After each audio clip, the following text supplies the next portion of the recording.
Shalom, shalom, frères et sœurs, membres de Pax Christ International. Moi, c'est Sœur Marie-Rose de Jésus Miséricordieux, une carmélite de l'Enfant Jésus qui fait son apostolat au Burundi, à Gitega, Song, dans une école fondamentale. Je suis parmi 15 sœurs de congrégations différentes qui ont bénéficié de la formation Pax Christ au Burundi en octobre 2024. Dans cette formation, nous avons appris pas mal de mots dont je vais donner témoignage pour certains, car si je déroule tout, je ne terminerai pas. Pendant cette formation, j'ai eu la chance de découvrir beaucoup de choses et cela m'a aidé de changer beaucoup de choses dans ma vie courante, dans ma vision, ma réflexion et mon agir. Car là où je vis et là où je travaille, il y a beaucoup de choses qui se passaient et que je ne comprenais pas de quoi s'agit-il. Mais après la formation par le module de la prévention et gestion des conflits, j'ai compris que le conflit est naturel, normal et neutre, et que par conséquent, vivre dans les conflits avec mes consoeurs, avec mes confrères, ce n'est pas quelque chose d'étrange ou anormal, que c'est une chose simple, mais que ce qui n'est pas simple est la façon dont je gère ce conflit, la façon de résoudre ce conflit. C'est ça que j'ai compris pour moi, que c'est pas normal. Et j'ai commencé à appliquer cela dans ma vie courante, là où je fais mon apostolat.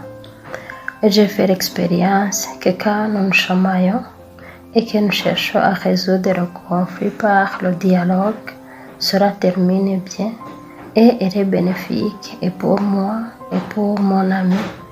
Donc celui que j'appelle entre guillemets mon ennemi.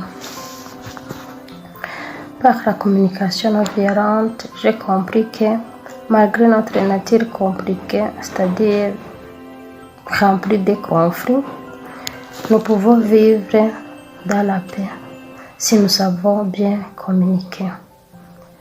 Si on s'est demandé pardon, on s'excuse, on justifie là où on est, tout le monde se sent à l'aise, se sent utile et se sent libre.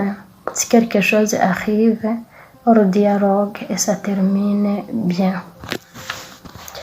Et cela engendre une collaboration nette, ce qui fait qu'on quitte du pouvoir sur au pouvoir avec. On demande, on propose et tout le monde répond sans récriminer en se sentant vraiment que c'est pour le bien de toute la communauté. J'ai fait une bonne expérience sur ça et j'espère que je vais garder ça durant toute ma vie dans toute la communauté où je serai. J'ai aussi touché par le module de la non-violence active. Gandhi nous dit qu'on peut transformer un violent dans un non-violent.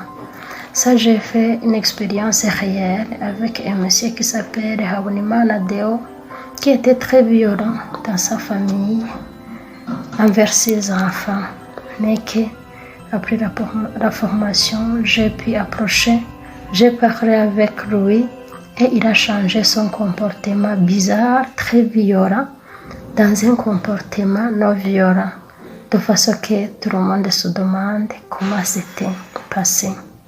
Grâce à ces enfants, ces 3 enfants qui ont fréquenté notre école, on a pu le contacter et parler avec lui. Et cela nous a donné vraiment un fruit efficace et donc bénéfique pour lui et pour toute sa famille. Et cela nous aide à conclure que le jeûne est une arme suprême de la non-violence, car c'est grâce à ces enfants que nous avons pu contacter le papa. Aussi par le module de la guérison des traumatismes, là aussi j'ai fait une expérience avec une femme qui a été beaucoup traumatisée par son mari et sa famille parce qu'ils ne partageaient pas le même ethnie. Ils l'ont maltraité jusqu'à ce que la femme a pris fuite. Il y avait 5 mois qu'on était ensemble Et après la formation, j'ai essayé de la contacter pour parler avec elle. J'ai essayé de lui aider, de transformer son histoire dans une autre histoire positive, donc d'essayer de minimiser les impacts positifs que son traumatisme a fait sur son cerveau pour commencer un nouveau procédé, une nouvelle orientation. Elle a pris la décision de transformer son traumatisme dans un pardon, dans une réparation. Et maintenant que je vous parle, elle est bien. Elle n'est pas totalement guérie à 100%. Elle est bien. Elle n'est pas totalement guérie à 100%.